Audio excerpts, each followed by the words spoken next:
Everyone wants to make money and everyone wants to be free. And the great thing is you can do both by becoming a professional trader. In fact, I've created a full-length guide here that'll teach you how to start your own trading business. And whether you want to go full-time or this is a part-time gig for you, you should watch. Why? Because trading is most successful when it's done most business-like. But before you watch that video, there are 5 show-stopping questions that you need to ask yourself before embarking on your trading journey. The first being, what is your why? Why do you want to be a trader? Many traders start trading because they want to get rich. And now it's absolutely possible to get rich trading. However, understand that if you're not a profitable trader already, the chances of success are slim. In fact, most studies say that only 5% of traders become profitable. And according to the SBA, or Small Business Administration, a survey done in 2019, this is in stark contrast to starting a business where 33% are still around after year 10. In other words, if it's money you're after, it's much easier to create a business than it is to become a profitable trader. And no matter how smart you are, trading will slap you around until you're begging to quit. Trust me, I've been there multiple times. And you need more than the pursuit of money to keep you in this game. You need an unwavering passion to play. You need an advantage. You need an edge. An edge in trading is an observation or an approach that creates an advantage over the rest of the market players. Anything that can add a few points to the winning side of the equation builds an edge in your favor. And most traders lose money in the financial markets because they lack an edge. And I'm going to say something controversial here. Risk management is not an edge. It's just sound trading, and I can prove it. Let's play a coin toss game. If you guess correctly, you get $1, and if you don't, you lose $1. You can play this game all day long and cut your losses short, but you're never going to make $1 million. Why? Because you have no edge. The probabilities are not stacked in your favor. You need an edge to make it full-time, and you need multiple edges to make it a career. You need to be the casino. You need to have multiple edges that compound over time.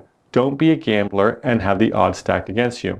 So that begs the question, how do you find an edge? Well, most edges come from a better understanding of market structure, faster execution, or better data and analysis. For example, a market structure edge, and that simply means you just understand how the market works better than other participants, may be the exceptional ability to exploit the post-earnings announcement drift anomaly.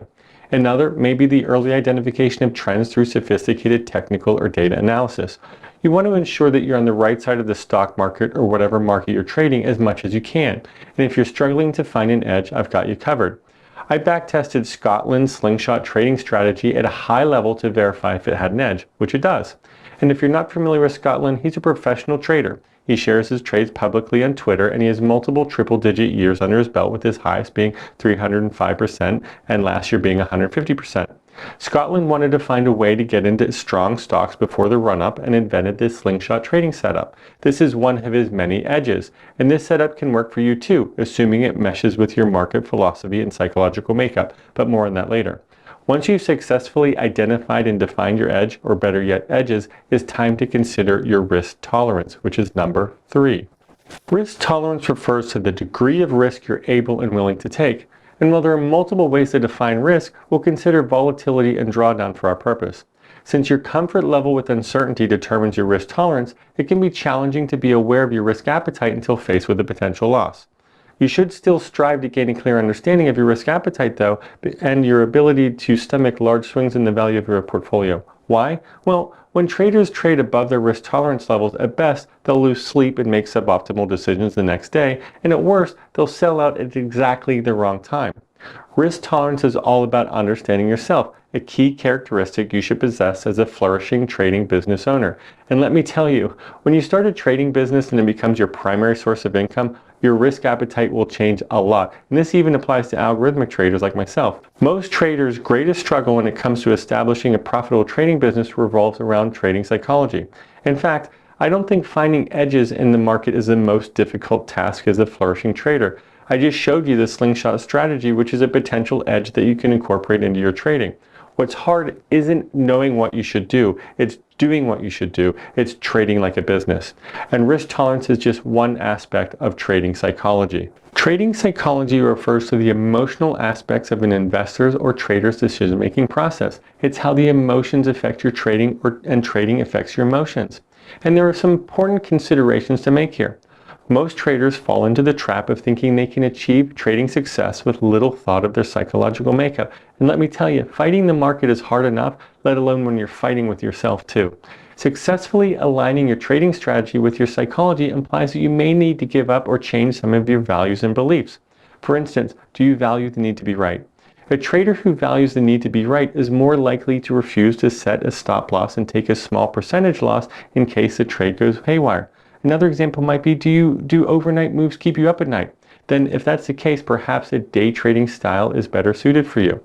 You need to find a trading style that suits your trading psychology and addresses your strengths and weaknesses. This doesn't mean a risk-averse person can't adopt a swing trading style. It also doesn't mean that if you value being right, you're perpetually going to be wrong when it comes to following your stops. It just means that traders need to understand why they're embracing a trading approach and have safeguard against their deficiencies, and often you can flip a weakness on its head. For example, let's go back to someone struggling to stop out. The first issue might be that they do not understand what they're trading and why they're trading it. If they're trading specific mean reversion scenarios, they shouldn't be using stops at all. Position sizing is actually the key to risk management in this scenario. However, let's assume that trader was a long-only swing trader. If they're a breakout trader not following the stops, likely they don't have a deep understanding of what a breakout is and why they work. Now, I could spend hours discussing breakouts, but for now, let's understand two things. Roughly 70% of breakouts fail, and successful breakouts rarely retrace to the low of the day. With this market knowledge, a trader now can be correct and still stop out. They understand that their win percentage should be between 25 and 35%, and they understand where to place their stop and why. I often find understanding solves most trading psychology challenges.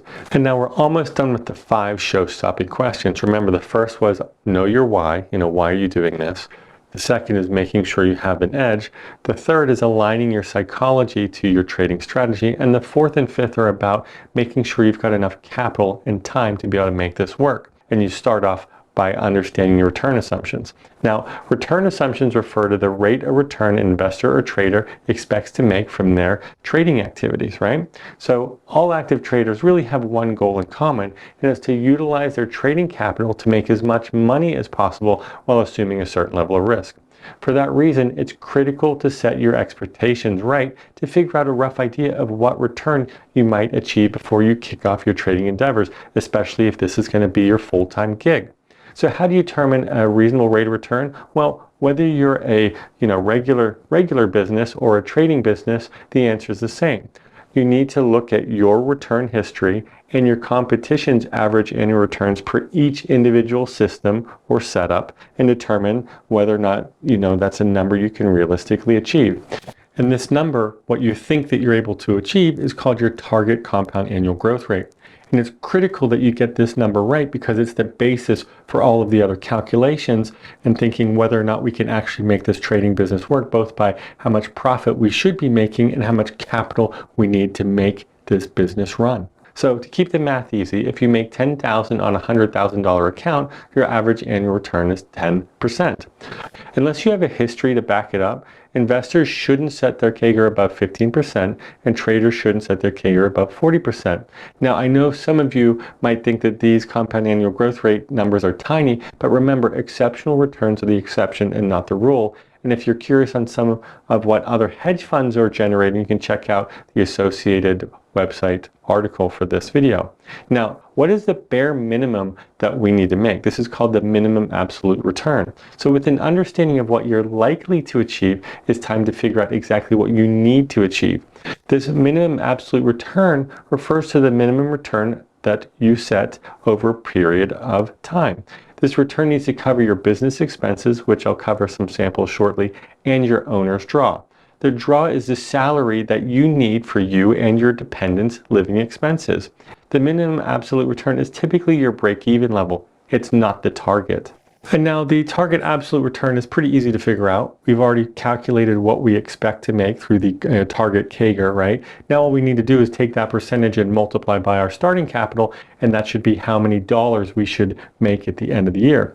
So we're almost there. We almost know exactly how much capital we need to make, but the first thing that we need to figure out is how much capital we might actually lose, and that is our maximum drawdown. This maximum drawdown refers to your maximum downside risk over a period. It's a maximum observed loss from peak to trough. So for instance, if your portfolio value is 100,000 and you lose 30,000, your drawdown would be 30,000 minus 100,000 divided by 100,000, or 30%, which is 30,000 in dollar terms. It's important to note that maximum drawdown only measures the extent of the most considerable loss. It excludes the frequency of significant losses. And maximum drawdown is used to determine how much capital you'll need to start your trading business, assuming you've included multiple market cycles in your analysis. Armed with an understanding of your minimum absolute return and your maximum drawdown, we can finally determine how much capital you'll need to start your trading business. And capital required really just refers to the amount of money a trader needs to carry out their trading activities in the financial market. So consider your capital is essentially the raw material that powers your trading activity in the stock market or any market. And really, it's really the raw material that powers any business for that matter. But let's go through the math. And I'm purposely not going to go through leverage here because you can reduce your initial capital using leverage, but there's other risks that you need to think about, which I'll discuss a few of them later on. But remember, these are unlevered returns. So let's go through the math. If you need to generate 50K per year and you expect your minimum compound annual growth rate to be 10%, you would need 50,000 divided by 10%, or 500,000 without a drawdown. Keep in mind, if your CAGR return is 10%, you probably shouldn't be trading anyways, but I'm keeping the numbers simple just for explanation purposes. But remember, you have to figure out that drawdowns. And a drawdown of 20% on a starting capital of 500K is another 100K or 600K. So you need 600K in order to make this trading business a reality. And obviously, I know 10% returns are terrible, but the point being is, you know what? Starting a trading business isn't free. It's not free for money, and it's not free for time. And when you first start out, just like any business, you need to spend tons and tons and tons of time to get this thing off the ground. If you're an algorithmic trader, you've got to build out your systems and your process, potentially build your own backtesting library and create different strategies and implement them. And if you're a discretionary trader, the same thing is true. You need to take a look at the markets, understand why they work and move the way they do, build your different various setups and test them on your, on yourself, build up your trading and market intuition and your situational awareness. In fact, at first it is so overwhelming and there's so much time that you have to put in, and it gets easier. They say that the first $1 million is the hardest, and that's so true. Once you get your systems in place and figure out what you're doing, it gets much, much easier. In fact, sometimes it even can be lonely at times because, there's really not nearly as much to do, believe it or not. But again, that is way down the line, not right when you first start. So if you're excited and you pass these 5 show-stopping questions: 1, you know your why; 2, you've got that edge; 3, you understand your psychology and why you're trading the strategy that you're trading; 4, you've got the capital that you need to make it a reality; and 5, you're willing to put in the time. Then you say, yes, I can make this a reality, and you can follow this video up here to figure out how to create this thing like a business, because as I always say, trading is most successful when it's done most business-like. Hope you enjoyed this one, and see you in that one. Bye.